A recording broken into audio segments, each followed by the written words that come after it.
Since na nandito ako, ang bilang ko nasa 8 eroplano na ang nahuhulog dito, yung papasok dito sa amin, sa Makunakon. Bakit daw po? Palanan, oo. Ay siguro, kung hindi sa weather, ay nasa pilot error. Pero karamihan ang rason naman nila is yung weather. Kasi mas mahirap, ayun sa mga matatagal na piloto dito, mahirap pasukin pag bad weather. Mas maganda pa yung galing ka dito na palabas kaysa papasok.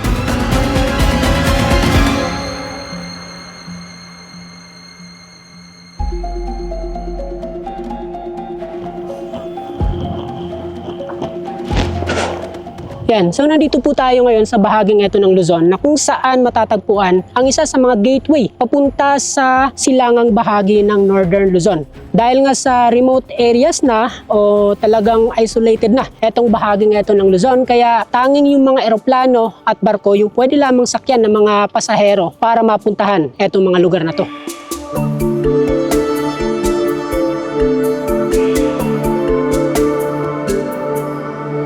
So nandito po pala tayo ngayon sa probinsya ng Isabela kung saan matatagpuan itong Cauayan Airport, at sa ngayon makikita po natin itong ticketing office na talaga namang dinudumog ng pasahero dahil nga sa eto yung pinaka-jeep papunta sa pupuntahan sana nating lugar. So dahil nga sa hindi ko alam kung paano yung proseso para makapunta doon sa coastal area netong Isabela, dito ko lang nalaman yung mga ganitong kumpanya na nag-ooperate papunta doon, kaya dito na ako nagtanong-tanong kung paano natin mararating yung lugar na yon. Sa isang araw po ba nakakailang lipad o lapag yung eroplano mula Makunakon? Depende po sa weather, sir. Kung good weather naman, sir, pwedeng 4, 5, ganun, sir. Pero meron pong minsan, sir, dito okay yung weather, pero pagdating ng Mako, bad weather na. Pag halimbawang nakalipad na yung eroplano tapos biglang nagbago yung panahon, ano ba yung nangyayari? Ibinabalik yung aeroplano, sir. Hindi na Hindi na tinutuloy. Pansin ko nga pala dito marami yung bagahe. Pinapadala na papuntang Palanan, sir. Yung pangmadalian lang yun, sir. Na limbawa, nagmamadali ka na may karga ka na, isakay mo, sir, papunta ng Palanan. Yung bangka, gaano po ba kahirap sumakay? Mahirap, sir. Giraplano ka na lang, sir, kasi inabutan ka ng alon dyan, may posibilidad din na lulubog yung bangka.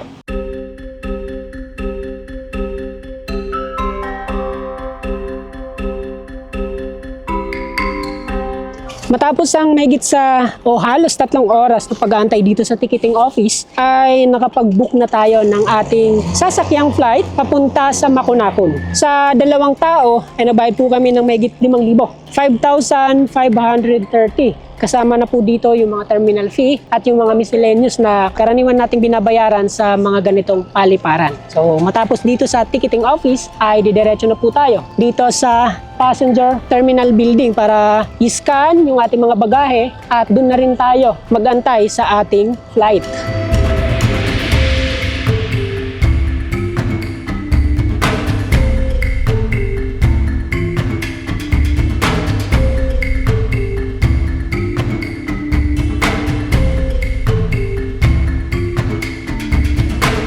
So parang nagbarko din pala tayo o nag-land travel kung meron man, kasi nga sa tagal ng waiting time, eto na yung eroplanong sasakyan natin papunta doon, at isang eroplano lang yung nakapark dito dahil nga sa eto yung last trip papunta doon sa Makunakon. So medyo tahimik etong Cauayan City Airport dahil nga sa mangilan-ngilan pa lang yung flight papunta dito. So karaniwang flight ay yung galing Manila papunta dito at pabalik doon sa Manila.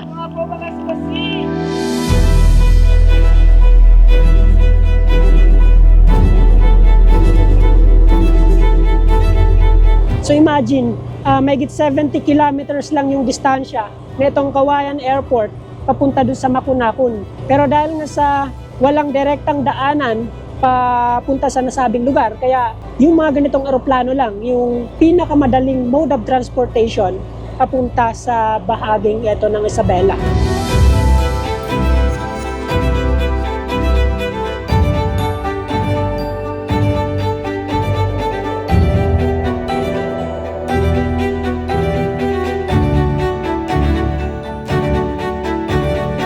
Talaga namang nakakalula yung mga tanawin dito. Para po akong nakasakay sa drone dahil nga sa hindi ganun kataas yung lipad na itong aeroplano. Kaya kitang-kita po natin dito ng klaro yung mga tanawin dito sa baba.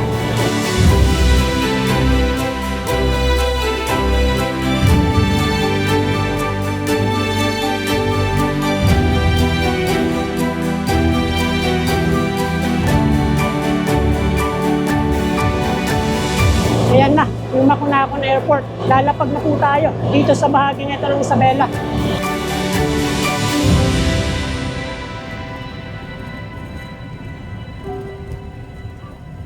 Ito nga pala yung ating piloto. Ano yung first name mo, sir? Bikoy po. Mga ilang taon, ilang buwan na po kayong Lumilipad dito. Opo. Mahigit 2 taon na po. medyo biyasahan na kayo pagdating sa mga iba't ibang kondisyon ng panahon dito. Yes po. Ano po ba yung mga panahon na iniiwasan nyo? Bare months. Yan. January, bare months kasi yan yung mga tag-ulan talaga, makakapalang ulap. Maganda, medyo gumanda-ganda na ngayon. February na kasi, pa-March na yan. So, clear na.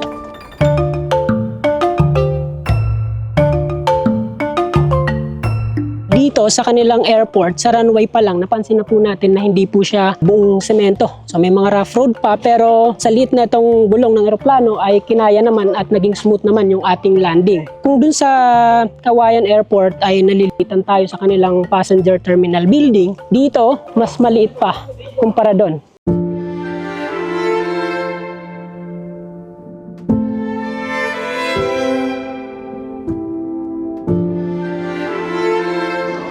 Yan na. Dito na tayo sa Makunakon. At paglabas natin dito sa airport, ay ito yung tatambad sa atin. Walang gaanong building, walang gaanong mga kabahayan, tanging itong mga kakahuyan at itong bahaging ito ng kalsada.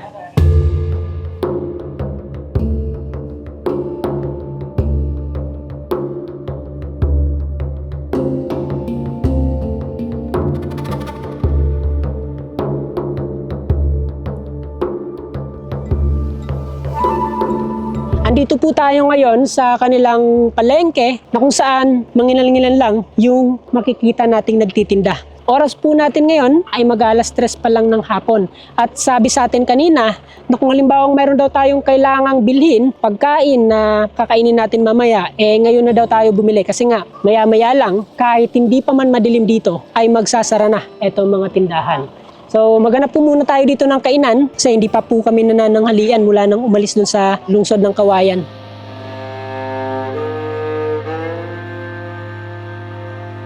Ito po, gulay. Ito, ubod ng tan. Chicken curry. Chicken curry. Pireta. Nihaw. Ba't wala po kayong tinitindang isda? Ay, wala pong nakapunta sa dagat, sir, kasi maalim. Pansin ko dito sa lugar nyo parang naninibago sila sa mga dayo. Ay, oo, sir. Mapapansin namin yung mga mukha. Kasi kung kami lang dito ay talagang makikita yung mukha talaga. Pag may ibang mukha, ay iba may iba.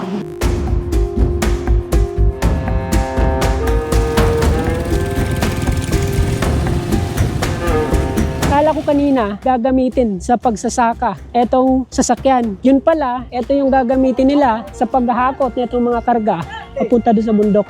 Tawag po nila dito ay kuliglig at yung pasahe daw dito ay nasa 50 pesos. Wala po kayong makikita ditong jeep, tricycle na di pasahe kasi eto yung pinaka jeep nila dito sa Makunakon.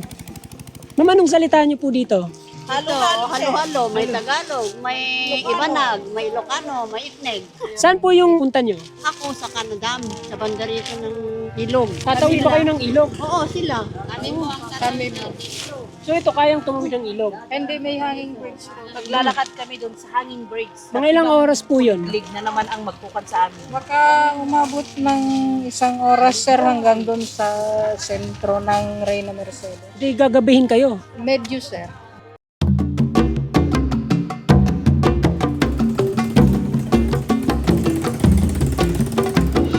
O di tulad sa mga napuntahan nating isolated na lugar na bote-bote yung gasolina, dito may sarili silang gasoline pump. So dito po ba, ito lang yung gasoline station? Marami, 1, 2, 3, 4, 5, 6. Marami din palang gas station dito.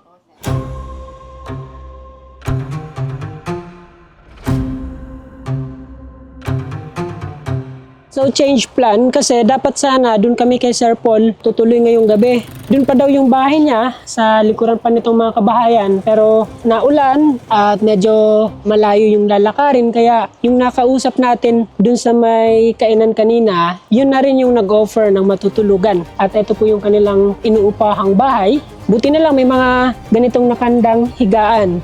Swak na po kami dito, may open air pa. Kahit walang aircon, basta may ganito. Yung mga halaman, okay na sa amin yan. Kahapon nga pala ay dito na kami nagpalipas ng gabi para na rin makausap yung mga kababayan natin dito sa Makunakon at malaman kung ano pa nga ba yung hindi natin alam tungkol dito sa bayan. Wala man ditong mga homestay, mga available na hotel na pwede naming matulugan. Marami naman yung mga mababait nating kababayan dito na nag-offer ng kani-kanilang mga tahanan para nga may matulugan kami.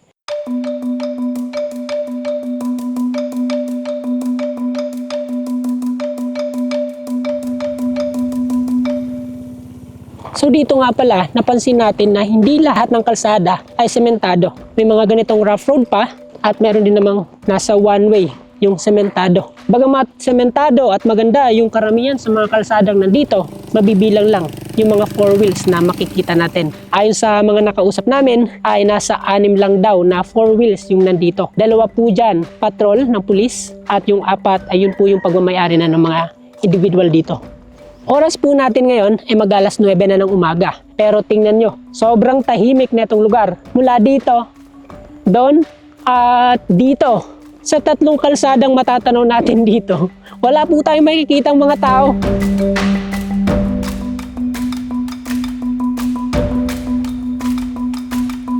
Ang akala ko dati ay makakakita lang tayo ng sobrang linis na kanal sa bansang Japan. Pero dito sa bahaging ito ng Pilipinas, tingnan nyo naman yung kanal nila. Walang kabasu-basura. Ito po yung tubig na nanggaling na doon sa gitna o sa sentro nitong bayan. At mag-e-exit dito sa bahaging ito ng nakaipong tubig. So bago pa man mapunta doon sa dagat ay masasala na muna dito bago mailabas doon sa dagat. Tingnan nyo naman, wala po akong nakita dito kahit isang plastic na basura. Yung makikita po nating mga lumulutang na yan, yun po yung mga dahong nalaglag mula lang dito sa mga halaman o sa mga puno na nakapaligid dito sa tubig.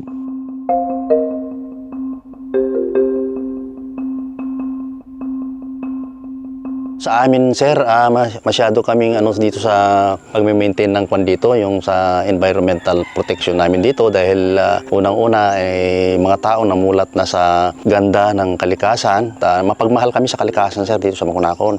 So, mo-observe nyo pag dumaan kayo sa mga daan, napakalinis at walang natatapon na basura dahil yun nga, pinapangalagaan po namin yung kalikasan dito sa Makunakon.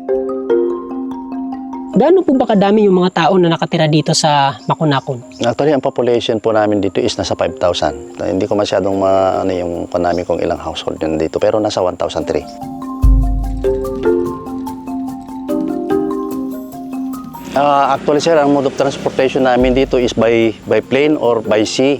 Gaano po ba kahirap yung transportasyon? Pag ganitong mga bad weather, lalo kung mga bear month, medyo masamang panahon dito sa amin, mahihirapan kami. Meron kaming by land, by motorcycle pa lang muna, kaya lang mahirap yung daan kasi lalo kung muulan, hindi masyadong maganda yung daan. May mga times ba na nai-stop ng matagal yung transportasyon? Yes, like what happened nung last month ba yun o last October. Yung sunod-sunod na bagyo dito, so may mahaba-habang araw din na wala kaming mode of transportation kasi wala nga makakalipad, wala rin makakadaan sa byland, wala rin makakadaan sa dagat. Sir, nitong mga nakaraang taon, mayroong sumemplang o nag-crash na eroplano dyan sa bundok. Ilang eroplano na po ba yung bumangga dyan sa bundok? Since na nandito ako, ang bilang ko, nasa 8 eroplano na ang nahuhulog dito, yung papasok dito sa amin, sa Makunakon. Bakit daw po? Palanan, oo. Siguro, kung hindi sa weather, ay nasa pilot error. Pero karamihan ang rason naman nila is yung weather. Kasi mas mahirap ayun sa mga matatagal na piloto dito, mahirap pasukin pag bad weather. Mas maganda pa yung galing ka dito na palabas kaysa papasok. Yan nga, yung terrain dito is yung matataas na bundok kasi. At itong location ng airport namin ay medyo iba kasi malapit kami sa bundok at the same time dagat yung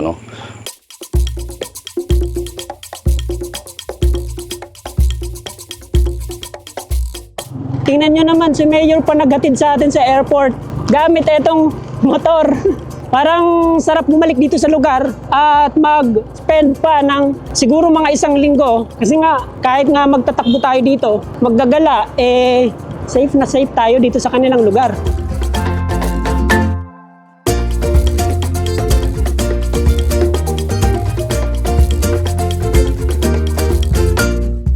Sa ngayon, medyo marami na po yung pasahero na sasakay ng eroplano pero yung ilan sa kanila ay papunta ng Tugigaraw. Dito kasi sa Makunakon Airport, dalawang destinasyon yung pinupuntahan ng mga eroplano, yung Tugigaraw at saka yung Kawayan Airport.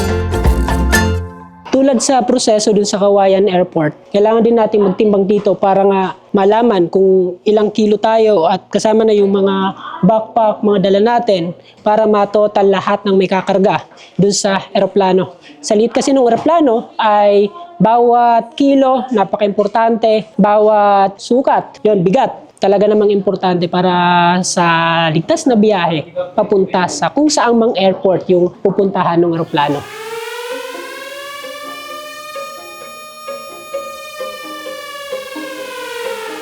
Bakit po may ganong tunog? Para pag malaman namin kung parating na yung plane. Walang ibang ano dito, way. Yun lang. Opo.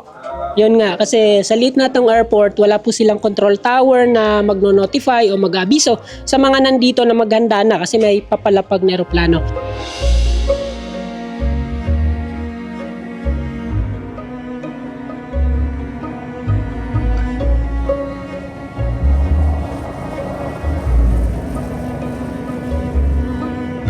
So, kumusta sir yung weather papunta dito? Medyo, kaninang umaga maganda ngayon, medyo sumama ng kaunti, pero manipis lang, akit naman tayo sa taas, so safe pa rin naman. Ano po ba yung pinaka-challenging sa inyo, yung papunta dito or pa balik doon? Halos same lang kasi kung papunta ka rito, ganoon din yung weather mo pabalik. So, ilang minuto pa lang nakalapag itong aeroplano. Hindi umabot ng 20 minutes yung pag-loading at pagsakay ng pasahero, babalik din kaagad itong aeroplano papunta doon sa Kawayan City Airport.